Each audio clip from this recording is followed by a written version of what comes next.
My name is Ethan, and I've been a trucker for almost 17 years now. This terrifying experience happened to me back in 2015. I was on an overnight haul through the desolate wilderness of Nevada, heading toward a remote destination in Utah. I think I was delivering some appliances, though the details are a bit fuzzy now.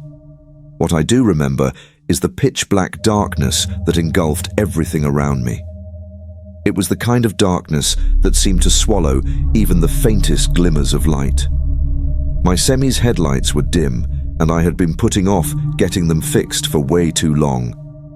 Usually, I couldn't tell the difference, but that night, with no other cars in sight, it was painfully obvious. I found myself straining my eyes every few minutes just to make out the road ahead. It felt like I was driving into an abyss. As the hours dragged on, I debated pulling over for a while and waiting for sunrise, but I didn't want to waste any time. I was desperate for the money, so despite the obvious risks, I kept driving. I figured since the road was mostly a straight shot, I'd be okay. But about an hour before sunrise, I saw something approaching fast in the distance. Fearing it might be an animal darting across the road, I slammed on the brakes. As my truck screeched to a halt, I realized what was in front of me, a car with its hazard lights flashing. The strange thing was, the car was parked dead center in the middle of the road, right on the double yellow lines. Even stranger, the passenger door was wide open. My truck came to a stop just a foot away from crashing into it. Now, I'm not one to scare easily. I've been in my fair share of dangerous situations, and I know how to handle myself. But something about this car made me uneasy. Still, my curiosity got the better of me. I thought maybe someone was stranded and needed help, so I reversed the Semi a bit and pulled over. For a moment, I considered setting down some flares, but decided against it since I hadn't seen another vehicle on this lonely stretch of road all night. I got out of my truck and walked toward the car. It was an unusually still night, eerily quiet with no wind. The only sound was the faint, rhythmic click of the hazard lights, echoing in the emptiness of the desert. As I approached, I noticed the car was a new-looking silver Toyota Camry. I cautiously circled the car, noting how the passenger door was wide open, yet there wasn't a soul in sight. I stopped in my tracks when I saw that the car was completely empty. I double-checked, peering into the back seat and anywhere someone might be hiding, but there was no one, nothing but an empty car sitting in the middle of the road. All of a sudden, my sense of curiosity shifted to dread. The scenario I had imagined, someone needing help, perhaps even a weary traveler taking a nap in an odd spot, vanished. The car was completely abandoned. I glanced over my shoulder, feeling a chill creep up my spine. I couldn't shake the feeling that I was being watched.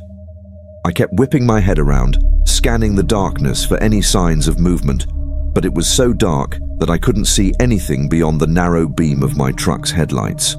I stood there for a moment, wrestling with the urge to get back into my truck and leave this strange scene behind. But against my better judgment, I decided to keep investigating.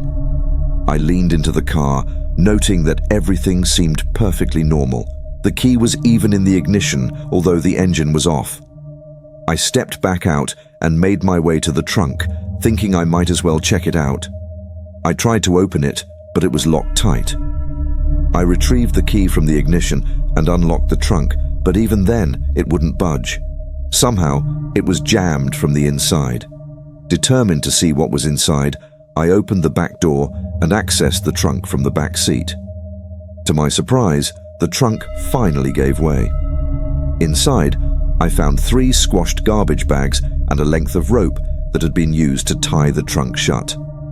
I remember glancing one last time over my shoulder before reaching for the bags. The coast seemed clear. I must have been just inches away from one of the bags when the loudest gunshot I'd ever heard pierced the stillness of the night. I slammed my head against the roof of the car in shock. Without thinking, I tossed the keys onto the front seat and bolted out of the car as fast as I could. As I scrambled into my semi, I heard a gruff voice shouting in the distance. "Hey!" The voice called out, over and over, getting closer with each shout. Panicking, I jumped into the driver's seat and started the engine. I fumbled to get the truck into gear, cursing under my breath as the engine initially stalled. That's when I saw him, standing by the trunk of the car. He was a short, stocky man with red hair, dressed in overalls and knee-high boots. In his left hand, he held a small shovel, but in his right was an old, weathered hunting rifle. We locked eyes for a few seconds as my truck began to move. He didn't budge, just stared at me with a look of deep concern, not madness, on his face. As I drove past him, he dropped the shovel and started waving his arms frantically, shouting, "Wait!" several times. But there was no way I was stopping. I hit the gas, pushing the semi much faster than I should have. I drove for about 5 minutes, starting to think I was in the clear. But then I saw headlights rapidly closing in behind me. I've never been as terrified as I was at that moment. I called the police, trying to explain the situation as best as I could. Meanwhile, the car was practically on my tail, its horn blaring relentlessly. I didn't know what else to do, so I just kept driving, praying that the guy wouldn't try to ram me off the road. After what felt like an eternity, maybe 15 minutes, he cut in front of me and slammed on his brakes, forcing me to slow down. I was inches from crashing into him when, finally, flashing police lights appeared ahead. The Toyota swerved to the right and sped off into the desert, disappearing into the darkness. I pulled over, shaking, and waited for the officer to arrive. When he did, I frantically recounted everything that had happened. But instead of pursuing the guy, the officer decided to take a report from me. I was furious, telling him twice that he could probably catch up if he left right then. But the cop just told me not to worry, that they would conduct a thorough search as soon as backup arrived. He sent me on my way and said they'd call me if they had any updates. They never did. None of my friends have a story as crazy as this one, and I've told it more times than I can count. I know what you're probably thinking. That guy was definitely up to no good, maybe even burying a body. But that doesn't explain why he had such a small shovel or why he chased after me. The bags in the trunk were too small for a body, though some of my friends think he might have been doing something even more sinister, like dismembering. For my own peace of mind, I like to think he was burying some kind of animal, maybe putting down a sick dog or getting rid of some dangerous snakes. But honestly, I have no idea. Either way, I've never felt completely comfortable driving through the desert late at night after that experience. My name is John, and I have been a truck driver for different companies for almost 15 years. It has become a routine for me, from picking up loads, double-checking for accuracy, to delivering them as instructed. We are not paid by the hour, so efficiency is paramount in this job. For someone like me who has been doing this job for so long, I am confident that I can work harder than the younger drivers competing for this job. However, this job is not always easy. I often push myself to the limit, even going without sleep, to complete the task. 4 years ago, I worked for a warehouse in Nebraska. For those who don't know, Nebraska is one of the flattest states, which makes transportation easier. This also means that missing a few hours of sleep can mean the difference between getting the job done and getting fired. It was a cold Tuesday morning in May. There was usually more freight to be delivered earlier in the week, which meant more work for me. I decided to do it all in one trip, planning on not stopping for a break. I started driving for a few hours after lunch, planning to arrive early the next morning. I pushed the truck to its limits, going a few speed limits as it was getting late and I was feeling very tired. I remember rubbing my eyes as the clock ticked past midnight, trying to keep them open. I only had about an hour of driving left, so I tried to be patient and kept going. A friend of mine named Rick, who was also a truck driver, introduced me to smelling salts when I first started doing this job. If you don't know, smelling salts are crystals in small vials that, when inhaled, will instantly wake you up. But be careful, because using too much can be dangerous, or at least burn your nose, according to Rick. But whenever I need a jolt to stay awake, I use smelling salts. And this was one of those times. I took a deep breath and felt the alertness spread through my body, hoping it would last for the rest of the trip. Half an hour later, I was really struggling to stay awake. I felt myself dozing off, and the loud noise of my truck pulling off the road startled me awake. This was dangerous, I thought, and decided to stop. I was alone on the highway, but there was nowhere to stop, only woods on either side. I slowed the truck, desperately searching for a place to stop. At this slow speed, my headlights illuminated the road ahead, and I saw something that confused me. A purple dress lying in the middle of the road. What the hell is this? I thought, rubbing my eyes to make sure I wasn't hallucinating. The dress was real. I got closer to the truck and stared at it as it passed. In hindsight, that should have been a warning sign, but I was too tired to process what was going on. About 200 meters later, I saw a pair of shoes. At this point, I started to panic. What the hell is going on? I thought as I continued driving, praying I would find a place to stop soon. My grandfather, David, was a very religious man, so I held onto his statue, hoping for protection. Further down the road, I saw a bunch of scattered clothes, what looked like children's clothes. This time, I stopped the truck. Panic began to creep into my mind. Something was very wrong. I sat in the driver's seat, waiting for something to happen, but nothing happened. Instinctively, I got out of the truck and went to check the clothes. I still remember the feeling of the cold morning air on my skin, helping me to wake up a little. I approached the pile of clothes cautiously. It was indeed children's clothes, both boys' and girls' clothes. I looked around into the woods, but I couldn't see anything in the darkness. I turned around, worried that this might be a trap. I decided that it was none of my business and headed back to the truck. Just then, I heard a cracking sound from the left. I turned around, trying to see if there was anything there. I waited, but only heard another noise from the other side of the road. My survival instincts kicked in, and I ran toward the truck. I jumped into the driver's seat, but just before I closed the door, I heard a child scream. I froze, my heart pounding in my chest. I was stuck at a difficult intersection. I didn't want to fight anyone in the dark woods, but I couldn't abandon innocent children either. Before I could make a decision, another scream rang out, exactly the same as before.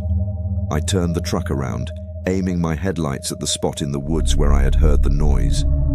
The headlights shone about 30 meters into the woods, and I saw 3 or 4 people crouched behind some trees. One of them was holding a loudspeaker. I exposed them just long enough to realize what was going on. They were trying to lure me into the woods with fake screams. I panicked and reached for my phone to call the police, but before I could finish dialing, I heard a loud bang from behind the truck, as if someone had thrown something at it. I was in complete shock. I quickly turned around, hit the gas, and pulled away. As I sped up, I saw a man on the side of the road, yelling something I couldn't understand, then threw something at the truck, shattering the passenger side window. I drove the rest of the way in silence, too scared to process what had just happened. When I got to my destination, I called the police, who said they would investigate the woods and update me. I thought back on the whole thing and realized how stupid I had been to get out of the truck. I should have minded my own business and moved on, but the thought of kidnapped children or worse was too much to bear. To this day, I have no idea what those people were up to. I don't understand why they didn't attack me when they had the chance, nor what they would have done if I had gone into the woods following the screams. In all my years as a truck driver, I have never had an experience as strange or scary as this.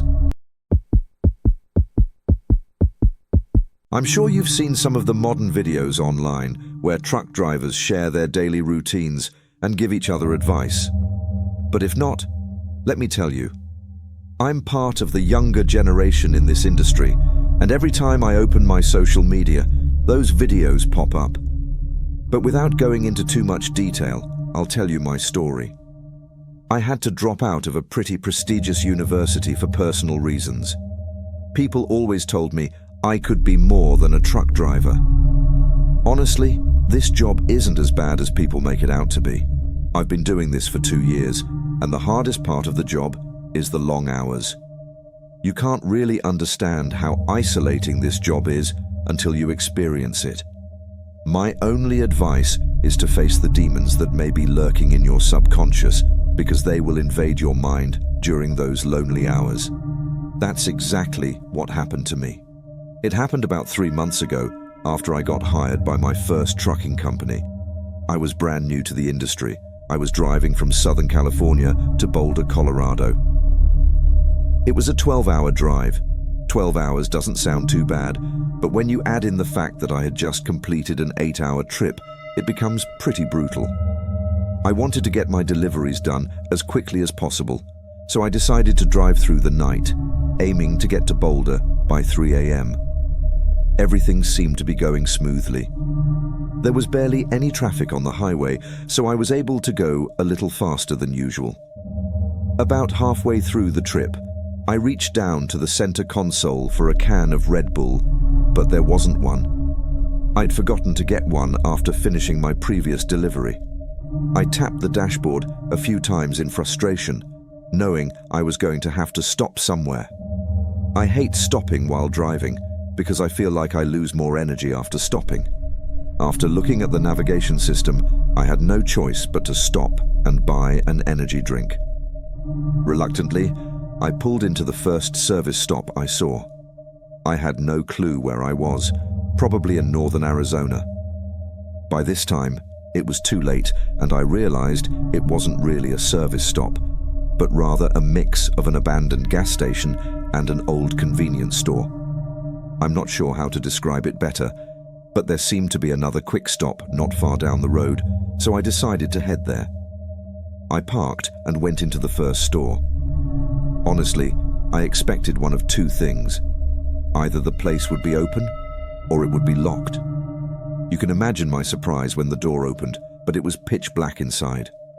Looking around, hoping to find a drink or snack, I started to move inside. As my eyes adjusted to the darkness, I noticed a faint light coming from the corner of the room. I walked towards it and saw that the light was coming from a room behind me. Curious, I slowly opened the door and saw a plugged-in refrigerator leaning against the wall. Eagerly, I opened the refrigerator door, but there was nothing inside. Everything had been cleared out, as if the appliance had been abandoned for a long time. As I closed the door, I heard a rattling sound from the main room, as if something had fallen to the floor. This made me freeze for about 10 seconds, wondering if I was imagining it. There was no way I was imagining it. I quietly walked back into the main room and looked around. Although I didn't want to, part of me still wanted to continue investigating. However, I didn't have time for that, so I left the store and headed for the other quick stop. The second store was open, and I was relieved to be able to get a drink. I quickly made my way back to my truck. However, there was something about this whole stop that made me feel uneasy. I needed to get back on the road as soon as possible. When I looked back at the first store, I noticed that the door was open. I was 100% sure that I had closed it. It wasn't my job to figure out what was going on, so I started the engine and joined the freeway. The caffeine was starting to kick in and helped me get out of my days pretty quickly. But my mind started to wander again, thinking about the whole strange thing. Sure, it could have just been an abandoned place or someone was using it temporarily, but there was one thing my brain couldn't explain. That refrigerator. Whatever the reason, I couldn't shake it off. That's when I started noticing strange movements in the rear window curtains. Sweat started dripping down my forehead as I looked in the rearview mirror and saw the curtains bulging and moving, even though I didn't have the air conditioning on. I assumed the worst. Someone might be in my truck. Unarmed, I discreetly entered the address of the nearest police station, N, on my phone, and drove there. It was the most tense 20 minutes of my life, imagining that the person was going to attack or try to harm me. I finally got to the police station and stopped the nearest pickup truck. I ran into the police station, and within seconds, my truck was surrounded by police. When they opened the truck doors, what I saw will haunt me forever. The police pulled out 3 homeless people, 2 men and a woman. They were dressed in rags and wrapped in dirty blankets. One of the men was holding 2 knives. All 3 refused to talk, but looked at me menacingly as they were handcuffed. I don't know what they wanted, and I don't think I ever will.